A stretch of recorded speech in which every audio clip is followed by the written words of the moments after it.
witnessing some technical difficulties. Okay, chale, over to you, Ahmed and Suleiman. You can start. I guess this is the first slide. ठीक है जी. So अस्सलाम वालेकुम everyone. सबसे पहले हम budget basically ये क्योंकि जो सबसे बड़ी डेवलपमेंट अभी पिछले कुछ दिनों में हुई है वो बजट की हुई है, तो हम हमारा जो फोकस होगा इस प्रेजेंटेशन का वो बजट पे ही होगा. इसमें हम देखें तो गवर्नमेंट ने जो नंबर्स प्रेजेंट किए हैं उसमें हम देख सकते हैं कि जो टोटल रेवेन्यू एक्सपेक्ट करिए गवर्नमेंट वो 9 ट्रिलियन का है इस दफा.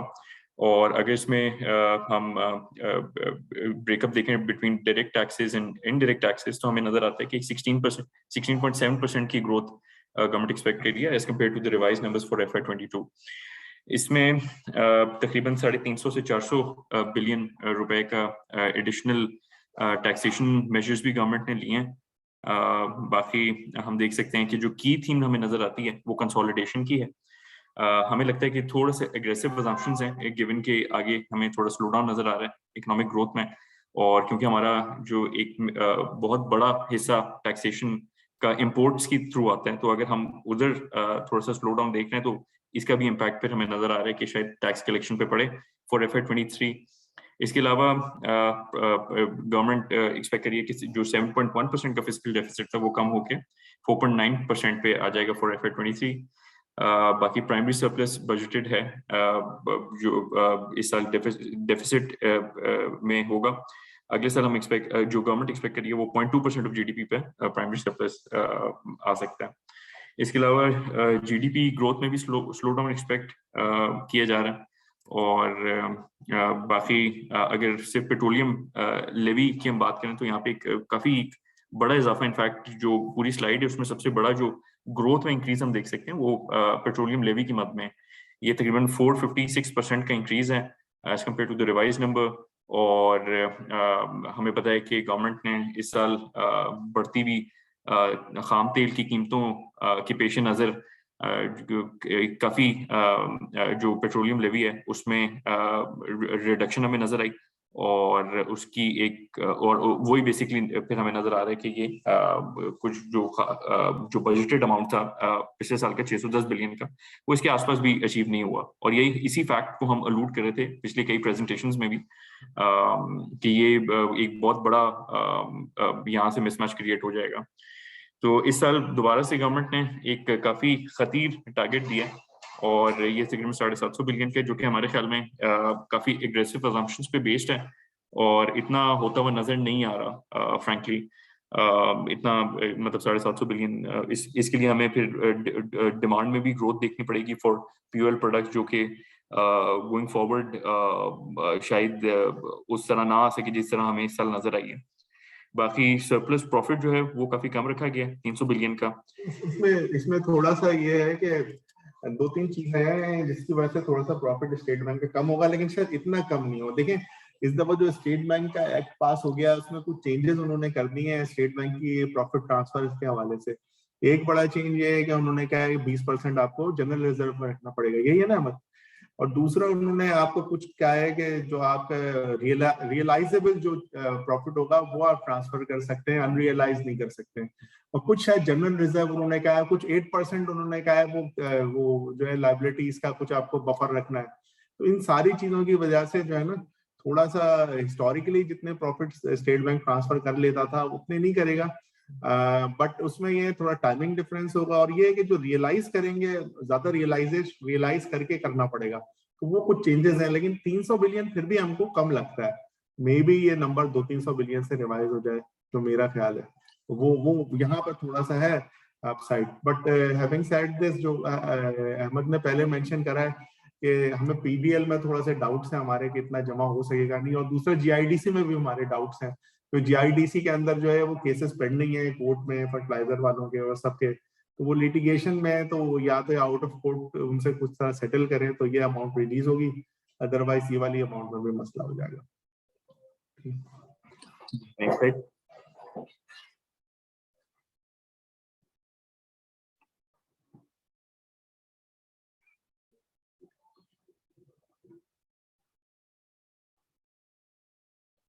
जी, इसके अलावा हम देखते हैं कि टोटल जो एक्सपेंडिचर साइड है वहाँ पे भी हमें फिस्कल स्लिपेजेस नजर आते हैं होते हुए।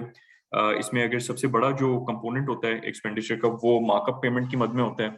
मार्कअप पेमेंट में बेसिकली दो डोमेस्टिक और फॉरेन आपकी मार्कअप पेमेंट्स आ जाती हैं। तो टोटल जो गवर्नमेंट बजट कह रही है फॉर FY23 वो तकरीबन 4 ट्रिलियन के करीब है, 3.95 टू बी एग्जैक्ट, 3.95 ट्रिलियन। और इसमें हमें हमें लगता है कि अगर इंटरेस्ट रेट्स थोड़ा सा हायर ट्रैजेक्टरी पे ही रहते हैं और गवर्नमेंट की रिक्वायरमेंट भी आपको पता है कि एक हम लोग को इनहेरिट लिमिटेशन यहाँ पे फेस करनी होती है कि गवर्नमेंट को मजीद कर्जा उठाना पड़ता है। तो अगर इन सब चीजों को मद्देनजर रखें तो हमें लगता है कि ये यहाँ पे स्लिपेज आएगा और तकरीबन ये 4.5 ट्रिलियन तक भी जा सकते हैं नंबर।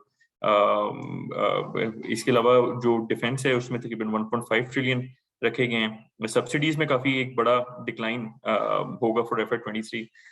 हमें पता है कि PDC की मद में और मेनली जो पेट्रोल प्राइसेस हैं उनको कैप करने में गवर्नमेंट का एक बहुत बड़ा किरदार है।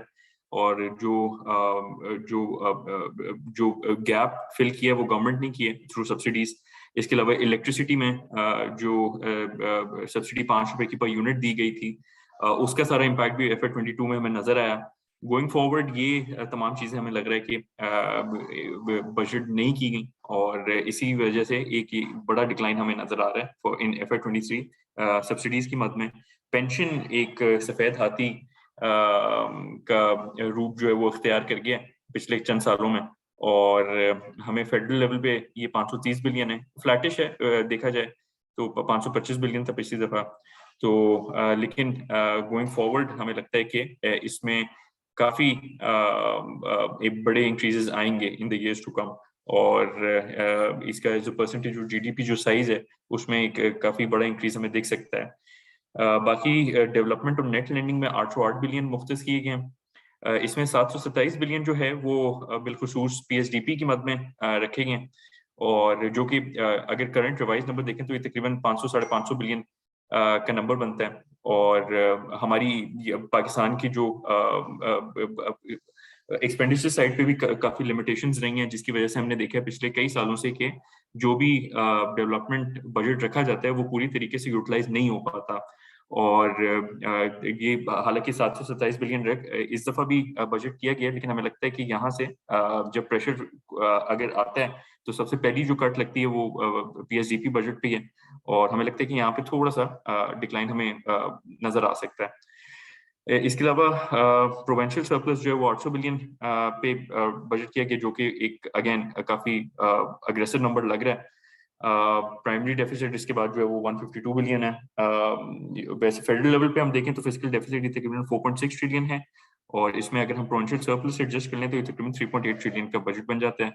इसको as a percentage of GDP देखें तो ये तकरीबन 4.9% बन जाता है। इसका जो इसको फाइनेंस करने के लिए डोमेस्टिक साइड से गवर्नमेंट बेसिकली बजट कर रही है कि इसका जो 3.8 में से 3.2 ट्रिलियन तकरीबन डोमेस्टिक साइड से फाइनेंस होगा जबकि एक्सटर्नल साइड से एक बहुत ही मतलब अगर हिस्टोरिकली भी हम देखें तो एक काफी छोटा नंबर नजर आता है नेट एक्सटर्नल फाइनेंसिंग में जो बन जाता है आफ्टर एडजस्टिंग रीपेमेंट्स 533 बिलियन पे। बाकी प्राइवेटाइजेशन प्रोसीड्स पिछली दफा काफी ज्यादा बजट की गई थी और उधर से भी कोई खास रियलाइजेशन होती नहीं है तो हमें नजर आया कि इस दफा थोड़ा सा गवर्नमेंट ने इसको रिवाइज डाउन किया है और राइटली सो क्योंकि यहाँ से कोई बहुत ज्यादा सपोर्ट मिलती नहीं है आमतौर पे गवर्नमेंट को। और ये इस पे 96 बिलियन के प्रोसीड्स बजट किए गए।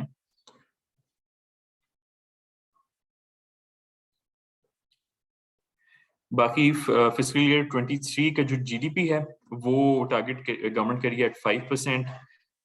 इसमें मैं अपनी ऑडियंस को थोड़ा सा बताऊं तो इसमें सर्विसेज सेक्टर जो है वो तकरीबन 60% अकाउंट फॉर करता है ऑफ द टोटल GDP और उसका जो ग्रोथ नंबर है वो एक मेजर कंट्रीब्यूटर के तौर पे सामने आता है। और यही अगर हम पिछले सालों में भी देखें तो एक जो डार्क ब्लू में नजर आ रही है ये कंट्रीब्यूशन रही है सर्विसेज की। गोइंग फॉरवर्ड ये 3.6% से इसकी कंट्रीब्यूशन कम होकर 3% लग रही है इन ओवरऑल GDP। जबकि ग्रोथ में अगर देखें तो ये एक्सपेक्टेड है कि 5.1% से ग्रो करेगा एज कम्पेयर टू 6.2% जो प्रोजेक्टेड नंबर है गवर्नमेंट को फॉर FY22। बाकी ओवरऑल बेसिस पे 6% की है प्रोजेक्शन फॉर FY22, ये कम करके 5% पे टारगेट की जा रही है। इन्फ्लेशन का नंबर हमारे ख्याल में काफी कंजर्वेटिव है 11.5% का, और ये सब्सिक्वेंट स्लाइड पे भी हम देखेंगे इसको थोड़ा सा ज्यादा डिटेल में कि हम ये क्यों कह रहे हैं। अच्छा, जीडीपी के अंदर हमारी फोरकास्ट भी जो है वो इतनी मतलब अच्छी नहीं है, हमें लगता है ये नंबर बहुत ज्यादा इनका ऑप्टिमिस्टिक है। हमारा अपना ख्याल है, पर्सनल मेरा भी ख्याल है कि जीडीपी ग्रोथ 2-2.5% हो जाएगी तो बड़ी बात हो जाएगी। उसकी वजह ये है कि देखें जो एलएसएम है उसमें जो गवर्नमेंट प्रोजेक्ट कर रही है वो ग्रोथ हमें लग नहीं रही। इस दफा जहां से ग्रोथ आई है अदर देन अपैरल, वो सेक्टर्स शायद परफॉर्म ना करें इतना अच्छा, ऑटोज में स्लो डाउन और जगह स्लो डाउन। सिमिलरली एग्रीकल्चर के अंदर भी बेस इफेक्ट है क्रॉप्स की, क्योंकि इस दफा अच्छी ग्रोथ थी बास क्रॉप्स की, वो नहीं लगती।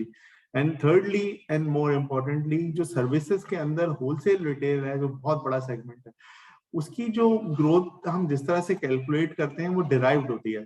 उसके अंदर 3 फैक्टर्स होते हैं जिसकी वजह से ग्रोथ आती है। एक फैक्टर है एग्रीकल्चर, उसको एक वेट असाइन करते हैं। दूसरा है manufacturing, large scale manufacturing specially, उसको एक फैक्टर असाइन करते हैं। थर्डली हमारी इंपोर्ट्स।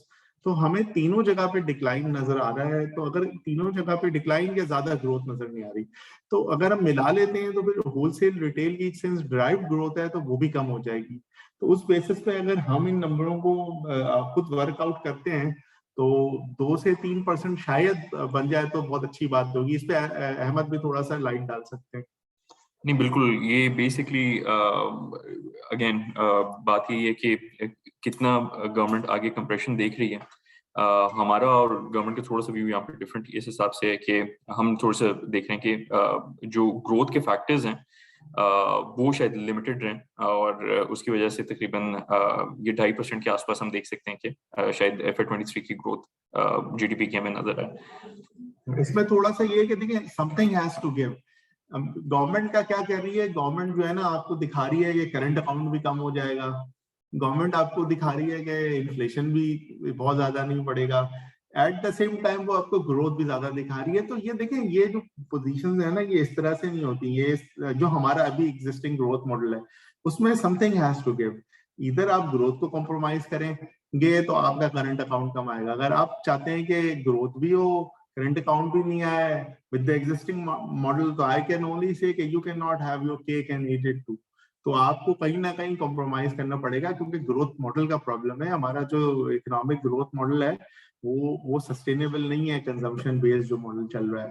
तो वो मुझे ऐसा लगता है कि कहीं ना कहीं कोई चीज आगे पीछे होगी, जैसे इन्फ्लेशन जो है वो ज्यादा होगा, जीडीपी ग्रोथ कम होगी, देन आपका जो है ना करंट अकाउंट कम होगा। अगर हम जीडीपी ग्रोथ को बढ़ाते हैं तो करंट अकाउंट को भी हमें बढ़ाना पड़ेगा। क्यों है अहमद? नहीं बिल्कुल बॉस, ये इसमें इन्फ्लेशन का नंबर अगर हम नेक्स्ट स्लाइड पे देख लें, ये 11.5% का इसकी डिटेल बेसिकली हम देख सकेंगे। इसमें अगर हम 2-3 महीने आगे का अगर थोड़ी सी फोरकास्ट देखना चाहें, बेसिकली ट्रेंड लेवल है क्योंकि अभी तो काफी कबल वक्त होगा इसको स्पेसिफिकली देखना। तो हम लोगों ने एक ट्रेंड लाइन ये बनाई हुई है कि हमें क्या एक पिक्चर नजर आ सकती है आगे। आपके जो टॉप लेफ्ट पे चार्ट नजर आ रहा है उसमें, और इसमें हमें नजर यही आ रहा है कि अगले 3-4 महीने जो हैं वो एलिवेटेड रहेगी इन्फ्लेशन, और उसमें जो गवर्नमेंट ने मेजर्स लिए हैं उसमें उसकी ये भी वजह है। बाकी जो इलेक्ट्रिसिटी में सब्सिडी अनवाइंड होगी उसकी एक ये वजह है। बाकी जो डोमेस्टिक फ्यूल प्राइसेस बढ़ाई जाएंगी क्योंकि जो हम आलमी मंडी में देखते हैं तो तेल की कीमतों में काफी पहले से ही इजाफा हो चुका है जो कि गवर्नमेंट यहाँ पे सब्सिडी के थ्रू पूरी कर रही थी। तो अगर वो सब्सिडी अनवाइंड होती है तो हमें नजर आता है कि एक बहुत खतीर इजाफे हमें दिख सकते हैं in the months to come. बाकी फूड जो है वो हमें लगता है कि वो बेसिकली हालांकि हम कहते हैं कि एग्रो बेस्ड इकोनॉमी है, लेकिन इसमें जो ट्रांसपोर्ट और सेकंड राउंड इम्पैक्ट है वो फूड को भी काफी इम्पैक्ट करता है। और फूड सबसे बड़ा हमारा कॉन्स्टिट्यूएंट है इन्फ्लेशन बास्केट का, तकरीबन 40% कॉन्स्टिट्यूट कर रहा होता है। तो फूड का नंबर वुड बी पिवटल, और इसी के अराउंड जो है एक सीपीआई का नंबर हमें आता हुआ नजर आएगा जो फूड में ट्रेंड हमें नजर आएगा। बाकी हमें अगर ऑयल प्राइसेस पे नजर डालें तो जो लेवल्स अभी अटेन हो रहे हैं तकरीबन 120 पर बैरल पे जो हमें नजर आ रहा है कि ऑयल ब्रीच कर रहा है। ये लेवल्स जो हैं ये 2014 के बाद हम देख सकते हैं कि आए हैं दोबारा से। एक इतने जो इसके दरमियान अगर हम देखें तो ऑयल कंसिस्टेंटली एक लोअर प्लेटो की तरफ रहा है और अभी एक सिग्निफिकेंट इंक्रीज, और ये जाहिर है कि इट गोज विदाउट सेइंग कि ये सब इन्फ्लेशन में भी रिफ्लेक्ट होती हैं चीजें।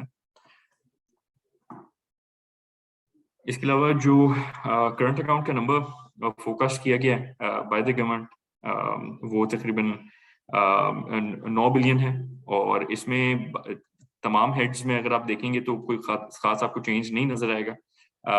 इंपोर्ट्स में एक बहुत बड़ा चेंज है तकरीबन 5-6 बिलियन का, और वही चेंज बेसिकली करंट अकाउंट में भी हम कह सकते हैं कि रिफ्लेक्ट हो रहा है। और इस इंपोर्ट्स में इस दफा जो है वो काफी वन ऑफ्स भी थे।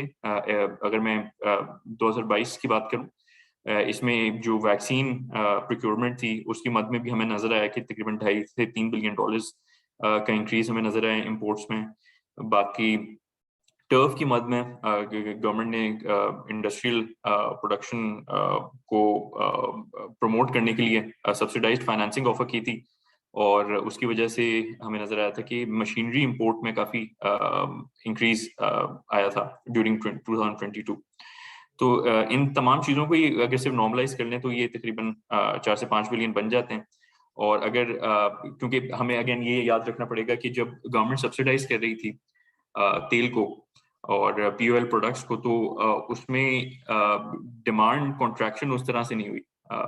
जो लेट्स से फॉर एग्जांपल अगर 150 पे कैप था तो जो डिमांड थी वो एक डिफरेंट थी। 210 या अगर यहाँ से भी इंक्रीज हो जाता है मजीद ऑयल और पेट्रोल प्राइसेस, तो डिमांड पे फिर मजीद डिफरेंट हो जाएगी, तो वहां से भी एक इंपोर्ट कॉन्ट्रैक्शन नजर आ सकती है गोइंग फॉरवर्ड इन 2023। इसके अलावा फ्रेट चार्जेस भी काफी ज्यादा एलिवेटेड रहे 2022 में। उसकी सिचुएशन एक हमें देखनी पड़ेगी कि 2023 में अगर थोड़ा सा डिक्लाइन आता है तो उसका भी बेनिफिट होगा इन द इंपोर्ट पर।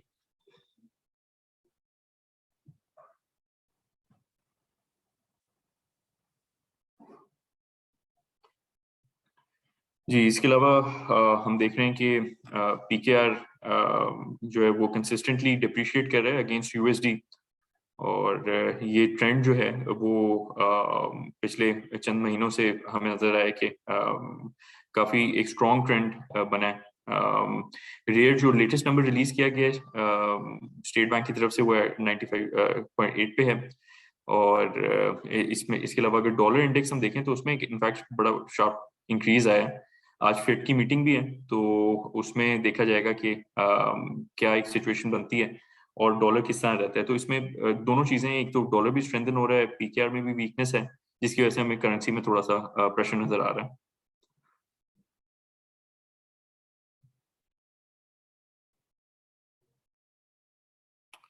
बाकी इसके अलावा हम अगर स्टॉक मार्केट की बिलखुसूस बात करें तो प्राइस टू अर्निंग्स मल्टीपल अगर हम पिछले 15 साल का देखें तो उसकी एवरेज तकरीबन 8.3 बनती है।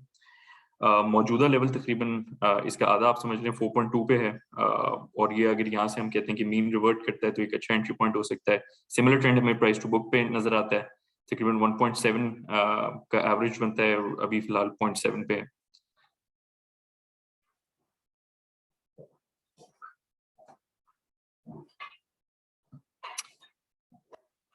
बाकी हम फ्रंटियर मार्केट से कंपेयर करें अगर जो स्टॉक मार्केट है तो हमें नजर आता है कि एक डीप डिस्काउंट 60% का है, एवरेज डिस्काउंट जो है 28% है, और इमर्जिंग मार्केट 63% है। तो हमें लगता है कि जो भी रिस्क थे वो ऑलरेडी बिल्ट इन है प्राइसेस में, और जब ऐसे होता है तो हम लोगों ने हिस्टोरिकली देखा है कि जब तमाम रिस्क भी बिल्ट इन है तो वो एक अच्छा पॉइंट बन जाते हैं इन्वेस्टर्स के लिए। यहाँ से अपसाइड जो पोटेंशियल है वो काफी इंक्रीज हो जाती है।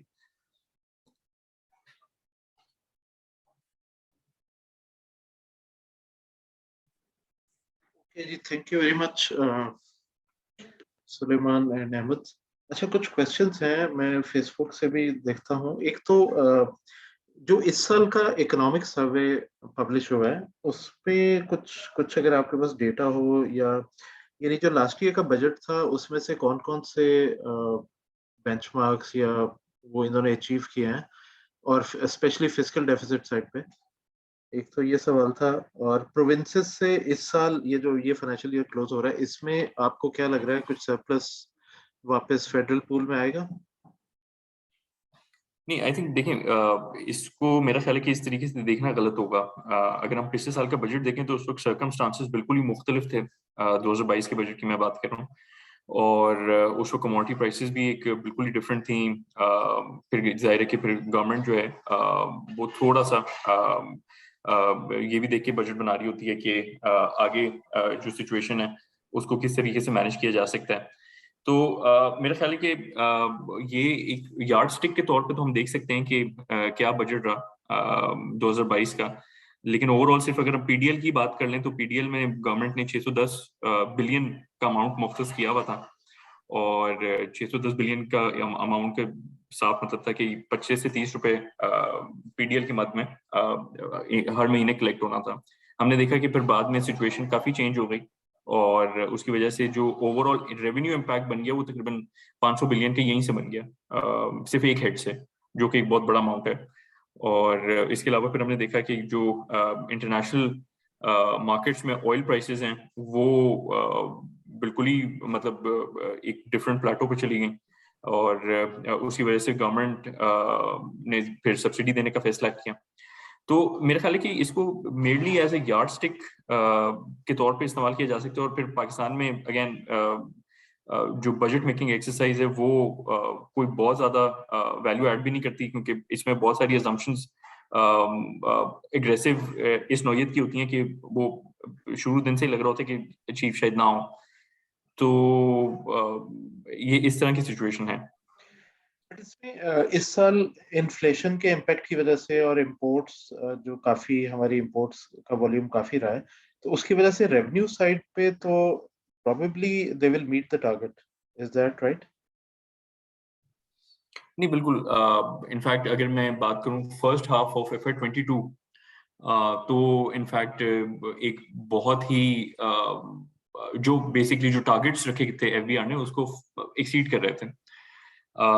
इसके अलावा जो सेकंड हाफ हमने देखा कि एक स्लो डाउन हमें नजर आया, जो इंपोर्ट जो बेसिकली एक जो कलेक्शन एफबीआर की तरफ से आ रही थी। और अगर फर्स्ट हाफ की बेसिस पे हम देखते तो हम आराम से कह सकते थे कि शायद 6.2 ट्रिलियन का जो इस साल का टारगेट था वो अचीव हो जाएगा। लेकिन वो जो स्लो डाउन हमें नजर आया सेकंड हाफ में, उसकी वजह से लग रहा है कि शायद 6 ट्रिलियन तक एक ज्यादा मुनासिब टारगेट रहेगा एफबीआर का। Okay. अच्छा, एक सवाल जो ये था कि गवर्नमेंट ने प्राइवेटाइजेशन प्रोसीड्स में अभी भी कुछ अमाउंट एलोकेट किया, तो ये कौन बेसिकली किन कंपनीज की प्राइवेटाइजेशन आपको लग रहा है कि पाइपलाइन में मटेरियलाइज हो सकती है? लेकिन जो गवर्नमेंट जो मिनिस्टर्स हैं अगर सिर्फ उनकी माने तो वो उनका जो प्लान है वो काफी स्कोप उनका वाइड है इस मामले पे प्राइवेटाइजेशन के। तो उसमें वो जो भी जिन जिन कंपनीज में उनका स्टेक है वो तकरीबन सभी का जिक्र कर रहे होते हैं। लेकिन मेरा ख्याल है कि ये चीज मटेरियलाइज करेगी नहीं।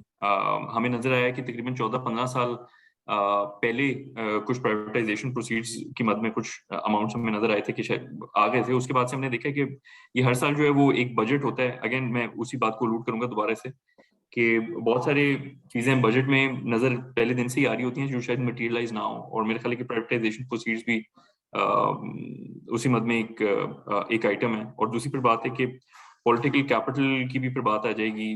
अगेन दोनों जो इंटर रिलेटेड चीजें हैं, कितना क्या प्राइवेटाइज करना है गवर्नमेंट के। अगेन इसमें जो प्रॉब्ली थॉट प्रोसेस होगा वो ये होगा कि इन एंटिटीज पे से कंट्रोल कम हो जाएगा गवर्नमेंट का। तो मेरा ख्याल है कि ये एक बैलेंसिंग एक्ट होगा, और इन चीजों को वही गवर्नमेंट इंप्लीमेंट कर सकेगी जो एक अच्छी मेजोरिटी के साथ आती है, जो एक अच्छे मैंडेट के साथ आती है।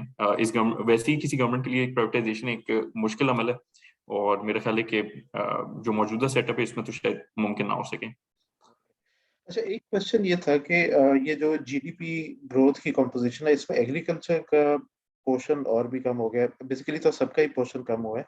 सो एक तो शायद इसमें फैक्टर होगा हाई इंटरेस्ट रेट्स, और जो आईएमएफ का स्टैंडर्ड एक फॉर्मूला होता है कि ग्रोथ को थोड़ा स्लो डाउन करके इन्फ्लेशन को कंट्रोल किया जाए। बट एग्रीकल्चर में एक जो फैक्टर है, मेरे ख्याल है प्रोडक्शन में भी एक प्रॉब्लम्स आए हैं, फर्टिलाइजर की अनअवेलेबिलिटी और पानी के इश्यूज भी हैं। But on the other hand commodity prices भी इंक्रीज कर गई हैं, तो ये बेसिकली ऑफसेट करके ही ये नंबर आ रहा है। कुछ इस पे अगर कमेंट करना चाहें। यानी बेसिकली तीनों हमारे जो मेजर सेक्टर्स हैं, सर्विसेज, इंडस्ट्री, एग्रीकल्चर, तीनों में एंटिसिपेट गवर्नमेंट भी कर रही है और आप भी, कि इसमें स्लो डाउन होगा, सब्सटेंशियल स्लो डाउन होगा। बिल्कुल जी। ठीक। इसमें मैं आपको बताता हूँ, ये जो केसी 100 की एम आई ऑडिबल? जी जी बिल्कुल। जी, ओके। जो केसी 100 की कॉम्पोजिशन है उसमें हम फर्टिलाइजर देख सकते हैं कि एक सिग्निफिकेंट चंक, एक बड़े सेक्टर्स में हम अगर टॉप 5 सेक्टर्स देखें तो वेटेज वाइज एक बड़ा सेक्टर माना जाता है। लेकिन अगर हम जीडीपी की कॉम्पोजिशन देखें तो फर्टिलाइजर और यूरिया, इन सब चीजों को देखेंगे तो वो उस तरह से कोरिलेट करता नहीं है। तो अगेन इसमें जो डिक्लाइन है वो हम बेसिकली इसको देख रहे होते हैं जो मेजर क्रॉप्स हैं उनकी क्या सिचुएशन रह सकती है, वाटर अवेलेबिलिटी क्या रहेगी, जो वीट हो गया, या वीट का सबसे बड़ा कंपोजिशन बनता है इन तमाम क्रॉप्स में। तो वीट हो गया, शुगर हो गया, कॉटन हो गया, जो ये तमाम मेजर, मेज भी इसमें आ जाता है। तो हम एक प्रोजेक्ट उस हिसाब से कर रहे होते हैं कि इसमें उनकी क्या हमें सिचुएशन लगती है। तो उसमें हमें लग रहा है कि शायद वाटर अवेलेबिलिटी के भी थोड़े इश्यूज हो सकते हैं। फिर अगेन यू राइट कि यूरिया इस हिसाब से आ जाता है कि उनकी यील्ड्स को इंक्रीज करने में, क्योंकि जाहिर है कि जब डैप की बोरी अब हम देख रहे हैं 11,500 पे तकरीबन पहुंच गई है, और यूरिया अगेन कम है लेकिन डैप की जरूरत पड़ती है खासतौर पर वीट में। तो फार्मर्स जो उनको आमतौर पे जो एप्लीकेशन है ये डैप टू यूरिया की, उसमें हमें नजर आता है कि फार्मर्स जो है वो उसको उसमें थोड़े सा चेंज लाते हैं, यूरिया ज्यादा इस्तेमाल कर लेंगे तो जिससे डायरेक्ट इम्पैक्ट इनकी यील्ड्स पे होता है। और यील्ड्स पे जब इम्पैक्ट होता है तो वो फिर वही चीज बेसिकली ट्रांसलेट कर रही है जो हम कह रहे हैं कि एक एग्रीकल्चर में डिक्लाइन हमें नजर आ सकते हैं गोइंग फॉरवर्ड। अच्छा, ये कल मेरी नजर से गुजरा डॉक्टर हफीज पाशा का एक आर्टिकल था जिसमें उन्होंने इन्फ्लेशन की फोरकास्ट की हुई थी, और ये बीएनयू यूनिवर्सिटी में शायद कोई उन्होंने मॉडल इसका बनवाया हुआ है। And according to him inflation can range between 17 to 22% going forward. तो आपकी अजम्पशन क्या है गोइंग फॉरवर्ड, नेक्स्ट ईयर में क्या इन्फ्लेशन रहेगी एवरेज? देखिए, इन्फ्लेशन जो है वो एक डायरेक्ट फंक्शन है of international commodity prices, specially अगर हम पाकिस्तान की बात करें। उसकी वजह ये है कि हम लार्जली एक इंपोर्ट डिपेंडेंट इकोनॉमी है। और तो अगर पूरी दुनिया के मुकाबले में हमारा कोरिलेशन देखा जाए तो क्योंकि इंपोर्ट में अगर वहां पे इन्फ्लेशन होती है, एक सिंपल सी अगर हम देख लें, अगर वहां पे इन्फ्लेशन सिर्फ होती है और अगर वहां से कोई चीज इंपोर्ट करें तो एक इंपोर्टेड इन्फ्लेशन का भी एलिमेंट है। तो इसमें जो व्यू सबसे जो बेसिकली आप समझ जो फलक्रम बन सकता है जिसके अराउंड ये सारे इन्फ्लेशन का नंबर घूमता है, वो बनता है इंटरनेशनल कमोडिटी प्राइसेस। और उस पे व्यू अगर मिसाल के तौर पे ये है कि एलिवेटेड रहेंगी आने वाले महीनों में, तो आप कह सकते हैं कि 17 to 20% एक काफी फार ऑफ एस्टिमेट नहीं है। लेकिन अगर यहाँ से कमोडिटी प्राइसेस टूटती हैं और इसमें एक हमें नुमाया गिरावट नजर आती है, तो यही नंबर्स जो हैं वो फिर हमें नजर आएगा कि ये towards the lower end of the range जो आपने कोट किया है उस साइड पे भी जाएंगे। अच्छा, एक आपने कमेंट किया था कि मशीनरी इंपोर्ट फाइनेंशियल ईयर, ये जो करंट फाइनेंशियल ईयर है शायद इसमें काफी हैवी रही, तो ये थोड़ा सा कोई इंडिकेशन आपको मिली है कि ये किस नेचर की मशीनरी थी, किस सेक्टर के लिए इंपोर्ट की गई? ये ज्यादातर जी, ये बेसिकली जो हम ज्यादातर इसमें जो टेक्सटाइल सेक्टर है, अच्छा। वो बेसिकली मशीनरी थी। और उसमें हमें नजर आया कि बहुत सारी जो है वो ऑनलाइन भी आ गई है वहां से, और एक्सपोर्ट्स में हमें नजर आया कि उसकी वजह से एक इम्प्रूवमेंट, एक अपटेक भी हुआ है। Right right. अच्छा, एक कुछ हमारे पास फेसबुक पे क्वेश्चंस आए। एक क्वेश्चन तो है कि kindly comment on withdrawal of tax credit on VPS and mutual fund and also its impact on mutual fund industry. तो मेरे ख्याल है अभी थोड़ा सा कबल अज़ वक्त होगा, अभी let's wait for the final financial act जो असेंबली से पास होगा, उसमें देखेंगे कि फाइनल बेसिकली लॉ क्या बनता है। बट इसका इम्पैक्ट कुछ होगा, लेकिन बहुत ज़्यादा नहीं होगा, क्योंकि investors are used to mutual funds now, और म्यूचुअल फंड्स में अभी भी जो ट्रेडिशनल फिक्स्ड इनकम के एवेन्यूज हैं उससे कम टैक्सेशन है। So let's hope for the best. एक और क्वेश्चन आया है, what's the investment for mutual fund in the current scenario, especially due to impact of global slowdown? ये सुलेमान इस पे अगर कोई आंसर करना चाहिए। इस टाइम एसेट क्लास बेसिकली कौन सी आपके ख्याल में कौन सी फेवरेबल होनी चाहिए फॉर इन्वेस्टर्स, और कुछ अगर इंटरेस्ट रेट या स्पेशली हमारे money market fixed income funds पे भी कमेंट कर दें। इसमें बेसिकली आज इनफैक्ट फेड की मीटिंग भी है और उसमें हम एक्सपेक्ट कर रहे हैं कि 50 से 75 बेसिस पॉइंट का इंक्रीज हो सकता है। जो राइजिंग कंसर्न होते हैं इंटेंस इन्फ्लेशन के, वो एक शार्प टाइटनिंग के तौर पे उभर रहे हैं यूएस मॉनेटरी पॉलिसी में। और इसमें अगर हम मई में देखें तो सीपीआई का नंबर जो है वो 8.6% रहा, जो कि इनफैक्ट हाईएस्ट रेट है इन 40 इयर्स।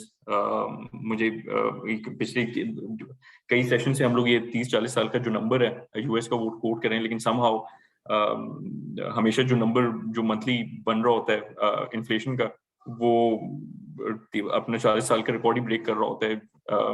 तो ये मेरा ख्याल है कि इससे होगा ये कि जाहिर है कि फिर जो अट्रैक्टिवनेस है वो फिर ज्यादा जो ओवरऑल हमें नजर आता है कि फिर जो स्लो डाउन की हमने जिस बात को लूट भी किया, एक वो हमें नजर आता है, और फिर इकोनॉमी और इक्विटी मार्केट्स का एक रिलेशन भी है जो फिर प्ले आउट करता है। So generally, bond या money market asset class would be more favorable, और स्पेशली पाकिस्तान के कॉन्टेक्स्ट में जैसे इंटरेस्ट रेट हाइक हुई हैं, तो उसकी वजह से काफ़ी मनी मार्केट फंड्स और इन पे काफ़ी अच्छे रिटर्न्स बन रहे हैं। तो मेरा ख्याल है ये प्रेफर्ड एक एवेन्यू होगा। अच्छा, एक इन्होंने कमेंट किया है कि जी फाइनेंस मिनिस्ट्री, तो जाहिर है कुछ रिकमेंडेशंस जाती हैं मुफैब की तरफ से, एससीसीबी की तरफ से, तो लेट्स होप। एक क्वेश्चन आया, are index funds available in Pakistan? Yes, there is I think एक मेरा ख्याल है एकेडी का इंडेक्स फंड है which is based on KSE 100 index, and there is another शरिया कंप्लाइंट जो केएमआई 30 पे है। बट इसके अलावा ETFs are now available in the market जो के कस्टमाइज्ड इंडेक्सेस पे बनाए गए हैं। फॉर एग्जांपल यूबीएल का जो ईटीएफ है, UBL Pakistan enterprise ETF, so it's based on basically एक इंडेक्स है जो इन हाउस बनाया गया है with the help of KSC, और जिसमें 9 स्टॉक्स हैं, और उसमें थीम ये है कि उसमें कमोडिटी बेसिकली जो कमोडिटी बेस्ड स्टॉक्स हैं स्पेशली ऑयल एंड गैस, उनको एक्सक्लूड किया गया। So yes, there are ETF is a better alternative I think as compare to the index. Index में कुछ इलिक्विड स्टॉक्स भी हो सकते हैं इंडेक्स फंड में, but ETFs are generally based on liquid stocks. अच्छा, एक सवाल ये था with relation to inflation in US. So US Fed का अभी टारगेट इन्फ्लेशन क्या है? रेड समवेयर के दे आर टारगेटिंग 2%। जी सॉरी, मैं आपकी बात कट कर रहा हूँ। अच्छा, पिछले जो वो प्रेफर्ड एसेट क्लास की बात हो रही थी, तो एक्चुअली जो मैं जो जीडीपी की कॉम्पोजिशन और जो केएससी 100 की कॉम्पोजिशन है वो खासा मुख्तलिफ है। जैसे एक दो स्लाइड्स पहले भी हम बात कर रहे थे, और इसमें वो सेक्टर्स जो रिलेटिवली इंसुलेटेड हैं फ्रॉम अ रेट हाइक या फ्रॉम करेंसी डीवैल, आई थिंक वो सेक्टर्स अभी भी परफॉर्म करेंगे।